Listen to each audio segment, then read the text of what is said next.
A very long time, actually. We met very young, like half our lives ago, right, Joanne? Ish, yeah. Ish, for sure. ish. Yeah, I think so. I feel like it's theater sports. We were doing theater sports. You were living on Brunswick in this awesome, cool like place. I remember that place. It was so cool, and yeah, it was like, you know, we were in our 20s and we were just starving little artists, being improv girls, and God, wouldn't you love to go back there, just do it all over again, maybe? Knowing that we'd have our children that we have now, and your husband, for you, not for me. You don't have to add that, it's fine. I'm sure she feels that way. I'm sure she does. So anyway, Joanne has gone on to do extraordinary things, and yeah, it's been awesome to see you grow and do what you're doing, and why don't you come up and show everyone what you got? Joanne O'Sullivan. Woo!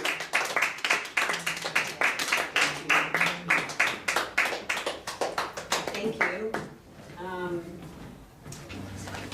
I have to say before I begin, when I was invited to this room, they're like dark stories, famous family, I really took that seriously. So I just feel like I need to say that out loud because I'm a comic. For many years, like 15 years or so, although I can't figure out the mic or whatever. And so I'm used to, you know, telling really funny stories, hopefully, as a comic. And I've been a storyteller for many years as well.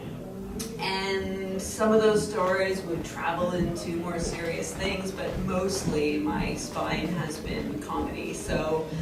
But I really took them seriously. So tonight, I'm going to tell a story that I've never told before, except for maybe at the odd dinner party.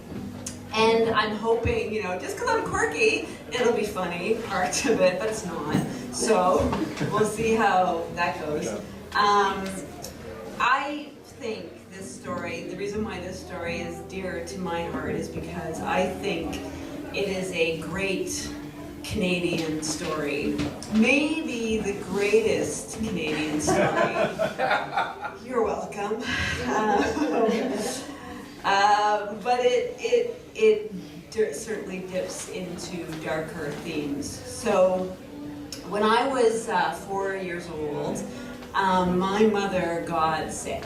And she had a really bad stomach ache, and they thought that it was an ulcer.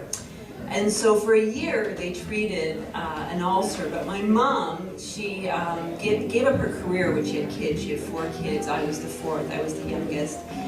And she gave up her career to raise her children, but because she was a nurse, she was like, I don't think this is an ulcer. I feel like this might be something more serious. So she went back to the hospital, and she was like, I need you guys to do some more work because I think this is more serious. Now this was 42 years ago, so the diagnostics that we have today, so funny, this story. The diagnostics that we have today, they didn't have back then, so the only way that they could actually check your body to see if something was really wrong was to go in, was to have an operation. So they said, okay, Anna, my mother's name was Anna, we'll go in. So she said, okay. But I found out many years later, so I'm 5 now, so this is a year after the ulcer diagnosis, so I'm 5, so I didn't know this at the time, but I found out many years later that she went into that surgery nervous to wake up.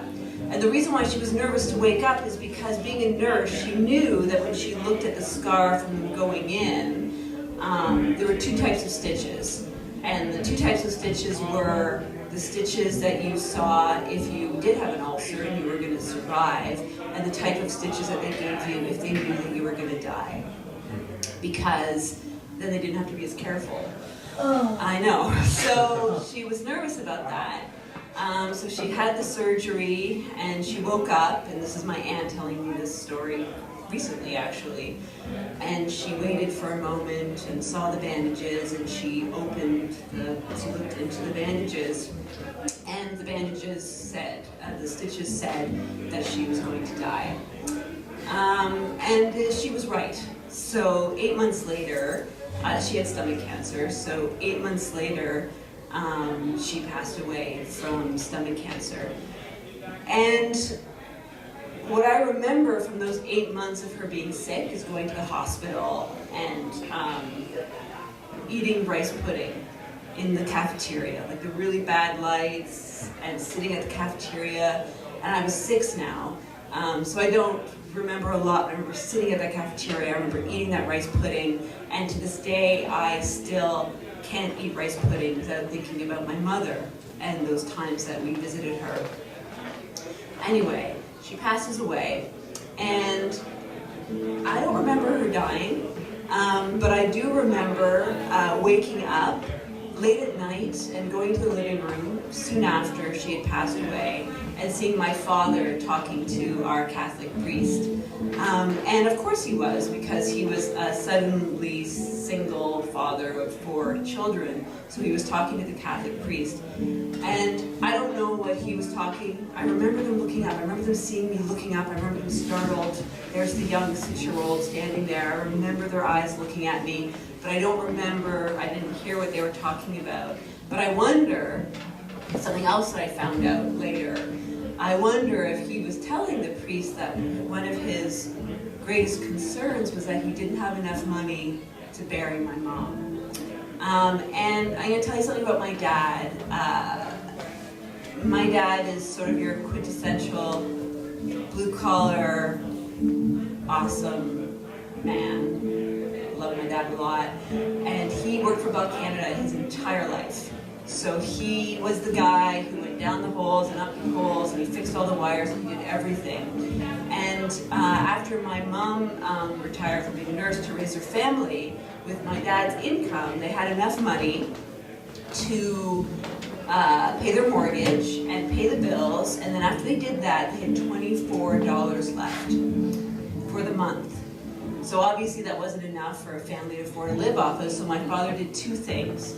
The first thing he did was become a volunteer firefighter for Bolton, a small town that I grew up in. And he, the way that the volunteer firefighting worked was you got paid $16 a call, regardless of how long it lasted. And you got paid once a year. You got paid on December, I think it was 14th. So that check would be about $3,000, and that would pay for our Christmas. So that's how they paid for our Christmas, through the firefighting that my father did. The second thing that my father did was, my dad was a pretty good hockey player in his youth. Not good enough to be elite, but he was a good hockey player. I think he has 14 teeth left. Honest to God, from playing hockey in the era that he played hockey. But since he was such a great skater, he realized he could become a ref. So, and being a ref meant he could do something he could do in the evenings that wouldn't interfere with his day job, and he could make some more money for the family. So my dad refed at a pretty elite level, not the NHL, but 2 levels below the NHL. And so because of that, my dad met a few people who worked in the NHL. And one of them, Keith McCreary, became a very good friend of his. Keith McCreary played for Montreal Canadiens, and I try not to hold that against him. Because he gets pretty, I'm a Leafs fan, so anyway. So Keith heard that my dad didn't have enough money to bury my mom, and he might have heard it from that priest. Nobody knows who he heard that from, because my dad did not tell anybody, because my dad had a lot of pride and was very ashamed to admit that. So Keith got some of my dad's friends together, and he said, "Barry," that's my dad's name, "let us help you pay for this." And my dad said no, and he probably said, "Go fuck yourselves." It was love, just because he could not bear that. It was enough to bear the death of his wife. He could not bear taking charity. So Keith decided to take matters into his own hands. And unbeknownst to my father, he put together a hockey team with my father's best friends. And then because he was an old NHLer, a retired NHLer, he went to the NHL Old Timers, and he said, and this was like Ron Ellis, like some really great old hockey players, some of the last Leafs who won the cup, and said, will you guys waive your fee and come to Bolton and play a game against this man's best friends so we can raise the money to bury his wife? And we said yes. So that November, it was 1976, the NHL Old Timers came to Bolton, and they played my dad's friends, and they killed them. I think the score ended up being like 10-3, and I think they were being nice about it, like really playing polite. But eventually, by the third period, I think they scored 7 goals in the third period, because they were like, yeah, sad occasion, but fuck this, we're gonna win. Put on a bit of a show, so they really won. And my memory, sort of to weave myself back into this story, was, so I was 6 at the time, and I was standing on the ice with my father, and he had his arms around his 4 children, and behind him is lined up all these old hockey greats, and he's standing there. And I heard Joanne, and I looked over, and kneeling on the ice was Bolton's newspaper, the Bolton Enterprise, a photographer. We all called him Scoop. And we all knew Scoop because it was a very small town at the time. And he went to every school play and every parade. And so we all knew Scoop. And he had said, Joanne, he knew me. And I looked, and I was biting my thumb like this. And it's my only memory from this hockey game, because I saw a flash, and he took a picture of that. And it's not the end of the story, but I will say, this is that picture. So that's my dad, and that's us, and if you want to see the picture, you can see I'm looking directly. I'm the only one looking directly into the camera, because he called my name. And when I look at this picture, the thing that's sort of beautiful and interesting and sad to me is my father's face, because it perfectly encapsulates that, the gratitude and the pain and the pride of what that day was for him, because it was a very hard gift for him to accept. And you can really see that in his face. Anyway, so there was a funeral that happened, and they raised $5,000 for my family. The whole town came out. It was a very small town. They all came out. And it was a huge funeral for my mom. My family was pretty well known in the town because my father was a firefighter.